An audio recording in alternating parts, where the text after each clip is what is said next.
Hello guys, welcome to another video. ये differential equations का lecture 8 रहेगा।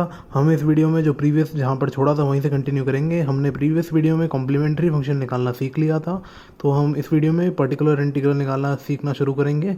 तो आपने अगर प्रीवियस वीडियो नहीं देखी है जिसमें मैंने CF निकालना सिखाया था, तो मैं हाईली रिकमेंड करता हूँ उसे देखें। उसे देखने के लिए जो स्क्रीन पर लिंक आ रहा है उसे क्लिक करें, क्योंकि देखिए ये थोड़ा बड़ा टॉपिक है, linear differential equation with constant coefficient. ये थोड़ा बड़ा टॉपिक है, तो इसे कंटिन्यूटी में देखना चाहिए, तभी अच्छी तरह समझ आता है। तो चलिए शुरू करते हैं PI निकालने का तरीका सीखना। तो हमने ऑलरेडी देख लिया था कि अगर हमारी डिफरेंशियल इक्वेशन इस तरह की है, सबकी डिग्री 1 है, तो हम उसे लीनियर कहेंगे। और अगर सबकी सब टर्म्स की डिग्री सेम है, ठीक है, तो उसे होमोजीनियस कहेंगे, वरना नॉन होमोजीनियस कहेंगे। और ऐसी लीनियर डिफरेंशियल इक्वेशन का हमने CF निकालना सीखा था। PI निकालने के लिए मैंने आपको फॉर्मूला बताया था कि हम डिफरेंशियल इक्वेशन में d/dx को हम कैपिटल D पुट करेंगे। इसके बाद ये जो करेक्टरिस्टिक इक्वेशन बनेगी इसकी f(d), ठीक है, उसको वो ऐसे कुछ बनेगी f(d) times f(d) times y is equal to q(x). ये डिफरेंशियल इक्वेशन बनेगी। अब PI निकालने के लिए क्या करना पड़ेगा हमें, q(x) बाई f(d). अब ये जो d है ये d/dx है ना, तो अगर हमें YPI निकालना है तो हमें डिनोमिनेटर से d एलिमिनेट करना पड़ेगा। अब ये d एलिमिनेट करने के अलग अलग मेथड होते हैं डिपेंडिंग ऑन q कैसा है। अगर q एक्सपोनेंशियल है तो अलग मेथड होगा, q ट्रिग्नोमेट्रिक है तो अलग मेथड होगा, एल्जेब्रिक है तो अलग मेथड होगा। ऐसे करके जो पर्टिकुलर इंटीग्रल निकालना होता है उसके 5 मेथड्स होते हैं। तो सारे मेथड एक एक करके देखेंगे और उनके क्वेश्चन साइड बाय साइड करेंगे ताकि आपको अच्छी तरह समझ आए। तो पहले मेथड 1 देखते हैं, जब कि पर्टिकुलर इंटीग्रल निकालने का तरीका जब q(x) एक्सपोनेंशियल हो, वो हमारा मेथड 1 है। तो सपोज करिए q(x) हमारा है e⁻ax plus b। Okay, suppose q(x) इस फॉर्म में है, तो जो पर्टिकुलर इंटीग्रल वो निकलेगा वो q(x) में ये पुट करा, तो पर्टिकुलर इंटीग्रल इस चीज़ यही पर्टिकुलर इंटीग्रल है, लेकिन हमें d एलिमिनेट करना पड़ेगा। अब d एलिमिनेट करने के लिए सिंपल तरीका है, ये जो x का जो कोफिशिएंट है ना a, d की जगह ये इक्वेशन जो करेक्टरिस्टिक इक्वेशन है ये d में है ना, तो जो इस इक्वेशन में a पुट करिए, यानी d की जगह a पुट करिए, तो जो आएगा वो सीधा सॉल्यूशन हो जाएगा पर्टिकुलर इंटीग्रल का। मैं इसका प्रूफ नहीं बता रहा क्योंकि ज़रूरत नहीं है प्रूफ की, आप सीधा लर्न करिए कि कैसे करना है। सिंपली d की जगह x का कोफिशिएंट यानी कि a पुट कर दीजिए, तो ये ठीक है। तो जो आएगा, अब इस इक्वेशन ये जो आया है टर्म, इसमें d नहीं है ना, तो हमने d एलिमिनेट कर दिया।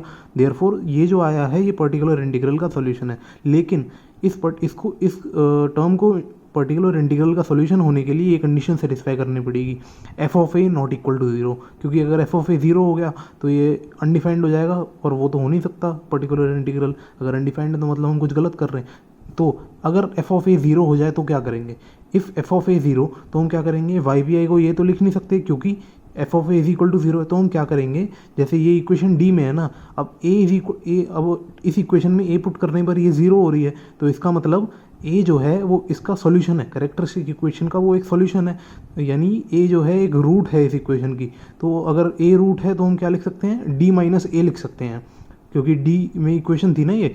अगर a k टाइम्स रूट है, यानी कि सपोज करो इसके जो a है वो k टाइम्स रिपीट हो रहा है एज अ रूट, तो हम इसकी पावर k लेंगे। अगर एक ही बार ऐसा एक रूट है, एक ही रूट है a जिसके लिए f(a) 0 हो रहा है, तो k इक्वल टू 1 लेंगे, ठीक है। तो हम इसको ऐसे लिख देंगे।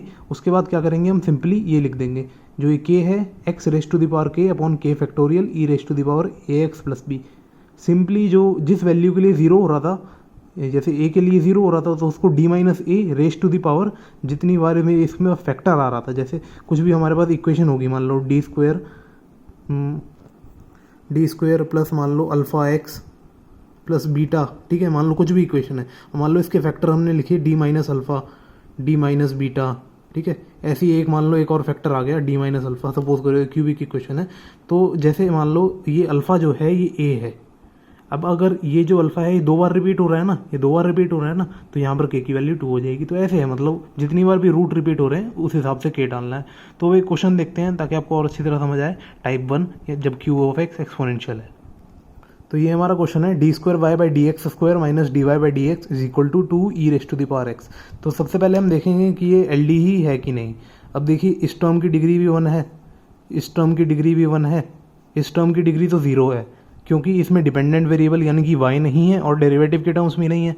तो देखिए सारे डिपेंडेंट वेरिएबल और डेरिवेटिव की टर्म 1 हो जाए कि डिग्री 1 हो जाए तो हम लीनियर डिफरेंशियल इक्वेशन कहते हैं ना। अब ये लीनियर डिफरेंशियल इक्वेशन है विद कांस्टेंट कोफिशिएंट, लेकिन हर एक टर्म की डिग्री सेम नहीं है, तो इसे नॉन होमोजीनियस कहेंगे। तो ये जो हमारे पास इक्वेशन बनी ये हुई non homogeneous linear differential equation with constant coefficient. अगर हमने डी बाई डी एक्स को कैपिटल डी पुट करा तो क्या आया, डी स्क्वायर, इसकी जगह डी स्क्वायर, इसकी जगह माइनस वाई कॉमन ले लिया, D square minus 1y is equal to 2 E raise to the power X. अब ये non homogeneous L D with constant coefficient है, तो इसका सोल्यूशन क्या होगा, y is equal to Y C F plus Y P I solution होगा।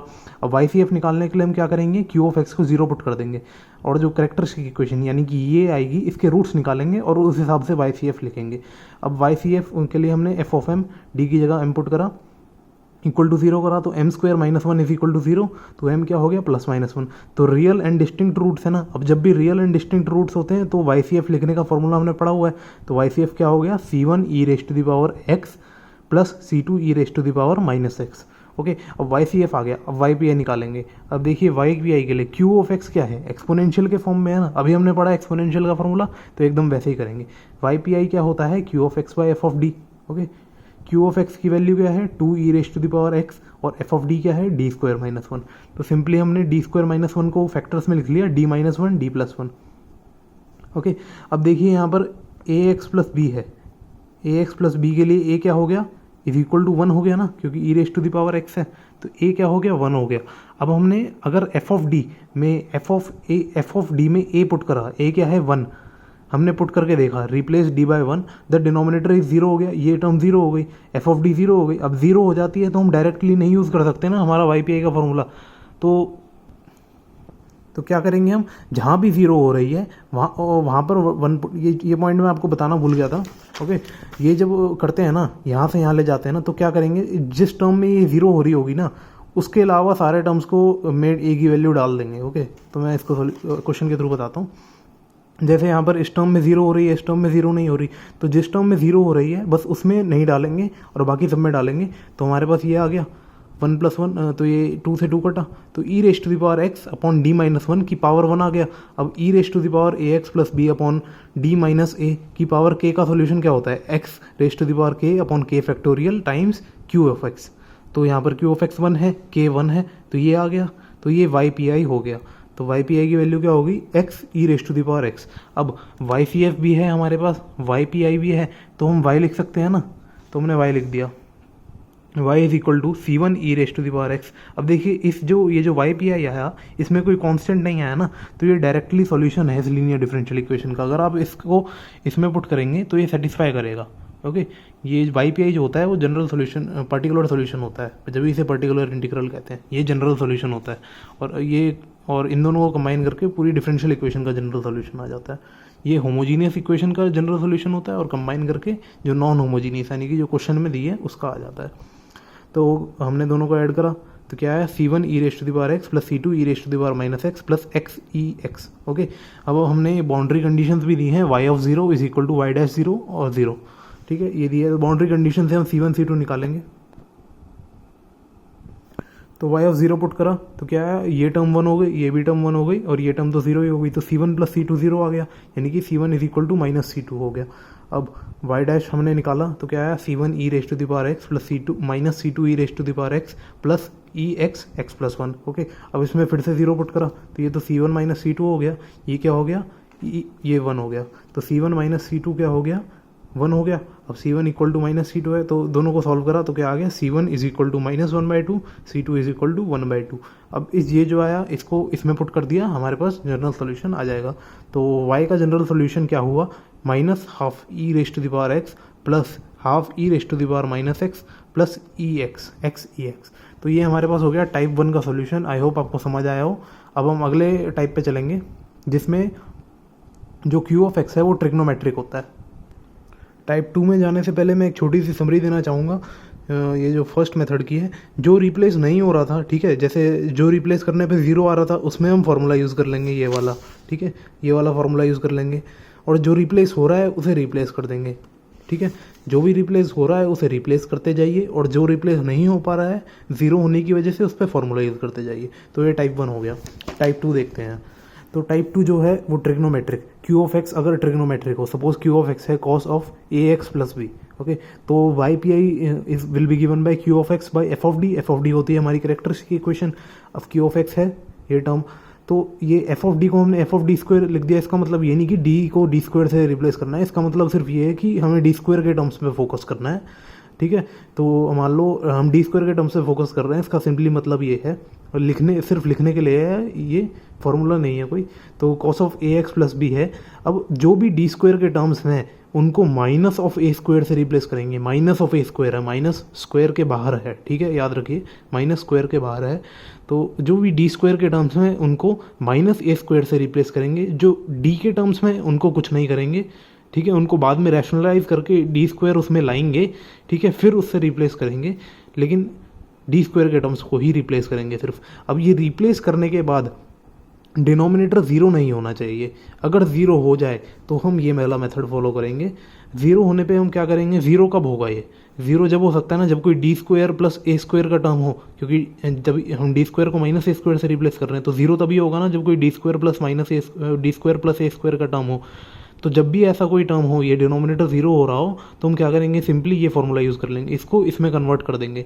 अब इसको याद करने का तरीका क्या है, ये कॉस का इंटीग्रेशन साइन होता है, और इंटीग्रेशन में कोफिशिएंट नीचे ले आते हैं, ठीक है। तो sine A x plus B upon A, X by two को याद रखना पड़ेगा आपको, इसका कोई तरीका नहीं है। तो simply X by two A sine A x plus B लिख देंगे अगर D square plus A zero हो रहा हो तो इसको हम एक क्वेश्चन से समझेंगे। सपोज करो हमें वाई पी आई निकालना है। वैसे तो पूरा कोई भी क्वेश्चन आता है तो ज़्यादातर आता है पूरा निकालने का सॉल्यूशन, तो लेकिन वाई सी एफ तो मैं ऑलरेडी पढ़ा चुका हूँ, तो हर एक क्वेश्चन में उसको करके टाइम वेस्ट करने की ज़रूरत नहीं है, सीधा वाई पी आई निकालना सीखेंगे। Find Y P I of Y double dash plus 4y is equal to cos two X. अब यहाँ पर क्यू ऑफ एक्स क्या है, cos two X. Q of X cos two X है, trigonometric है। A क्या हो गया, 2 हो गया, ठीक है। तो वाई पी आई की वैल्यू क्या होगी, Q of x upon F of D होता है। क्यू ऑफ एक्स हमारा कॉस टू एक्स है, और एफ ऑफ डी क्या होगा, अगर हमने डी बाई डी एक्स को कैपिटल डी पुट करा तो ये डी स्क्वायर हो जाएगा प्लस 4। तो कैरेक्टरिस्टिक इक्वेशन डायरेक्टली क्वेश्चन से बना लेनी है ताकि जल्दी क्वेश्चन हो हमारा। तो हमारा वाई पी आई क्या हो गया, cos two x upon D square plus 4। अब हमें क्या करना है, डी स्क्वायर के जितने भी टर्म्स हैं उन्हें माइनस ऑफ ए स्क्वायर से रिप्लेस करना है, ठीक है। अब replace D square by minus of a square, a क्या है 2, यानी कि -4 से रिप्लेस करना है। अब देखिए हम -4 से रिप्लेस करेंगे तो ये ज़ीरो हो रहा है। अब जब भी ज़ीरो हो रहा हो तो क्या करना है, x अपॉन 2a कॉस, इसको हम सीधा कन्वर्ट कर देंगे इसमें। तो क्या कन्वर्ट हुआ, x अपॉन 2a, a क्या है 2 साइन 2x, तो x बाय 4 साइन 2x हो गया इसका पर्टिकुलर इंटीग्रल। देखिए कितनी आसानी से हो गया। अब एक और क्वेश्चन देखेंगे, थोड़ा मुश्किल होगा, जिसमें डी स्क्वायर के अलावा डी के टर्म्स भी होंगे, ताकि आपको थोड़ा अच्छी तरह नेक्स्ट लेवल के क्वेश्चन समझ आए। तो सपोज करिए हमें इस डिफरेंशियल इक्वेशन का F of Y P I निकालना है। तो इसमें कैरेक्टरिस्टिक इक्वेशन डायरेक्टली दी है, नहीं भी दी हो तो आप एक स्टेप में निकाल सकते हैं, वो तो कोई दिक्कत नहीं होती। जैसे वाई पी आई हो गया हमारा इसमें Q of x by F of D, तो cos x upon D square minus 4d plus 3। अब यहाँ पर ए क्या है, 1 है, तो अब हमें क्या करना पड़ेगा, पहला स्टेप डी स्क्वायर को रिप्लेस करना पड़ेगा माइनस ऑफ ए स्क्वायर से। तो ए क्या है 1 हो गया, तो माइनस ऑफ ए स्क्वायर क्या हो गया, -1, ओके। तो डी स्क्वायर को हमने रिप्लेस करा, पुट करा हमने, तो क्या आया, -1 माइनस 4d प्लस 3। देखिए हम d को नहीं छेड़ रहे हैं, d को एज इट इज रहने देंगे, तो 2 माइनस 4d हो जाएगा। तो इसको हम ऐसे लिख सकते हैं रिप्लेस करने के बाद। तो वाई पी आई की नई वैल्यू क्या आ गई रिप्लेस करने के बाद, cos x upon 2 minus 4d। अब हमें क्या करना पड़ेगा, हमें इस d को डी स्क्वायर बनाना पड़ेगा ताकि हम फिर से डी स्क्वायर को माइनस ए स्क्वायर से रिप्लेस कर पाएँ। अब ऐसा करने के लिए क्या करेंगे, हम रैशनलाइज करेंगे। ये जो लिखा हुआ है आप साथ साथ पढ़ते जाइए, ठीक है। जो मैं बोल रहा हूँ मैंने लिख भी रखा है, सब कुछ लिख रखा है प्रॉपर नोट्स में। वाई पी आई तो क्या हो गया, cos x upon 2 minus 4d।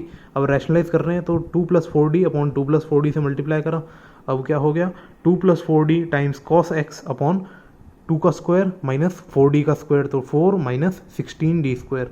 अब हमने फिर से जो ये डी स्क्वायर वाला टर्म है इसको माइनस ए स्क्वायर यानी कि -1 से रिप्लेस करा, तो क्या आ जाएगा, 4 माइनस ऑफ 16 इंटू -1, तो 4 प्लस 16 क्या हो गया, 20।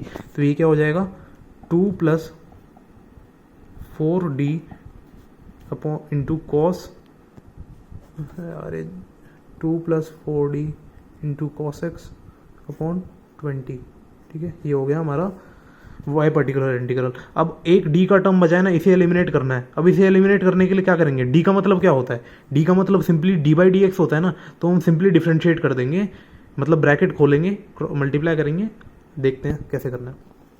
तो सिंपली ब्रैकेट खोला हमने,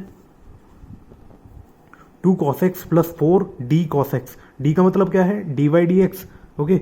तो D by D x of cos x क्या होता है, माइनस साइन एक्स, तो क्या हो गया 2 cos x minus 4 sine x by 20। अब देखिए इसमें इस कॉस एक्स को मैंने सी एक्स लिख दिया है, ठीक है, ऐसे ही शॉर्ट में लिख दिया, कुछ वो नहीं है, रूल नहीं है, ऐसे ही लिख दिया मैंने गलती से, ठीक है। तो अब देखिए इस वाले में कोई भी डी का टर्म नहीं है, तो ये पर्टिकुलर इंटीग्रल हमारा फाइनल सोल्यूशन हो गया। तो ये हो गया हमारा जब भी क्यू ऑफ एक्स ट्रिग्नोमेट्रिक हो और कॉस के फॉर्म में हो। अब टाइप 2 में एक और आता है, जब क्यू ऑफ एक्स ट्रिग्नोमेट्रिक हो लेकिन साइन के फॉर्म में हो, तो क्या करेंगे। तो इसमें भी मेथड एग्जैक्टली सेम है। सबसे पहले हम क्या करेंगे, जितने भी डी स्क्वायर के टर्म्स में उनको माइनस ए स्क्वायर से रिप्लेस कर देंगे, ठीक है। अब जहाँ जहाँ जीरो, अब अगर जीरो हो रहा है कहीं, तो डी स्क्वायर प्लस ए स्क्वायर का टर्म होगा, जहाँ पर जीरो हो रहा है, अब उस टर्म को हम रिप्लेस कर देंगे minus X by 2a cos A x plus B. अब ये कैसे याद रखेंगे, अब देखिए sine A x plus B का इंटीग्रेशन क्या होता है, minus cos A x plus B upon A. तो उस तरीके से करके याद रखिए, ताकि आपको एक साथ बहुत सारे फॉर्मूले याद ना करने पड़े। मैथ में बहुत सारे फॉर्मूले होते हैं, तो जहाँ पॉसिबल हो वहाँ पर छोटे छोटे ट्रिक्स बना के रखिए अपने पर्सनल। तो ये हो गया हमारा सिंपल सा मेथड साइन एक्स हो। इसके भी एक दो क्वेश्चन देखते हैं। तो ये हमारा क्वेश्चन है, सपोज हमें वाई पी आई फाइंड करना है for Y double dash plus 4y is equal to sine 2x, okay. तो वाई पी आई क्या होगा, Q of x by F of D, Q of X क्या हो गया sign 2x, F of D क्या हो गया डी स्क्वायर प्लस 4, ठीक है। यहाँ वाई डैश नहीं है ना, वाई है ना, तो वाई तो कॉमन लेते हैं, तो डी स्क्वायर प्लस 4 हो गया। तो रिप्लेस करना पड़ेगा डी स्क्वायर को माइनस ऑफ ए स्क्वायर से। अब ए क्या है इसमें 2 है, तो माइनस ऑफ 2 स्क्वायर क्या हो गया माइनस 4, ठीक है। तो रिप्लेस करा डी स्क्वायर को माइनस 4 से। अब यहाँ पर रिप्लेस करेंगे तो क्या आएगा, जीरो आएगा ना एफ ऑफ डी, तो क्या करना पड़ेगा, ये वाला फॉर्मूला यूज़ करना पड़ेगा, ठीक है। तो हमने यूज़ करा sine 2x upon D square plus 4 को क्या लिख दिया माइनस एक्स अपॉन 2a, ए क्या है 2 टाइम्स कॉस 2x, ओके। तो ये हमारा पर्टिकुलर इंटीग्रल हो गया, बड़ी आसानी से निकल गया। अब एक और देखते हैं, यहाँ पर हमें दिया है वाई पी आई निकालना है। तो वाई पी आई क्या हो गया sine X upon D square minus 4d plus 3, Y P I Q X upon F of D होता है ना, ओके। तो रिप्लेस करा हमने डी स्क्वायर को माइनस 1 स्क्वायर से, माइनस ऑफ 1 स्क्वायर से, माइनस 1 स्क्वायर से नहीं, माइनस ऑफ 1 स्क्वायर से। तो क्या माइनस 1 से रिप्लेस करा, तो क्या आ गया माइनस 1 प्लस 3, तो माइनस 2 सॉरी प्लस 2, तो 2 माइनस 4d हो गया। तो वाई पी आई पिछले वाले जैसे ही है, बस कॉस एक्स की जगह मैंने साइन एक्स डाल दिया था कि आपको थोड़ा इंसाइट मिले। तो वाई पी आई क्या आ गया sine X upon 2 minus 4d। अब यहाँ पर हमें ये हटा दीजिए, ये वाला टर्म नहीं है अभी, सिर्फ sign X upon 2 minus 4d है। अब हमें यहाँ पर भी डी स्क्वायर लाना है ना, यहाँ पर भी डी स्क्वायर, ताकि हम फॉर्मूला यूज़ कर सकें, ये वाला फॉर्मूला यूज़ कर सकें।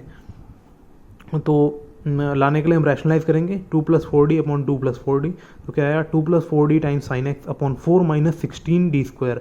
अब डी स्क्वायर का टर्म आ गया, अब डी स्क्वायर का जहाँ जहाँ टर्म है वहाँ हम -1 डाल देंगे, ठीक है, वहाँ -1 डाल देंगे।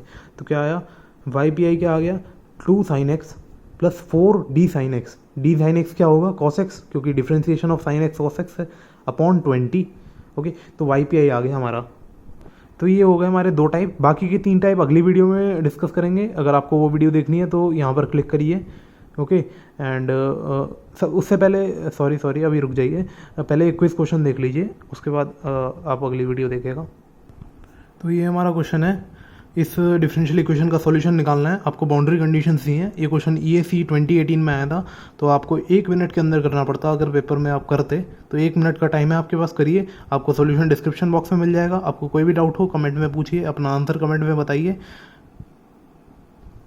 और अब अगली वीडियो देखने के लिए बाकी की 3 मेथड की यहाँ पर क्लिक करिए। And as usual, if you like the video and would like to support it, then there are several ways you can do that. The easiest way to simply like the video and give it a thumbs up, and you can also, and it will also be a huge help if you can share it with someone who you think would find it useful. And be sure to subscribe to the channel for future updates, and thank you all for watching.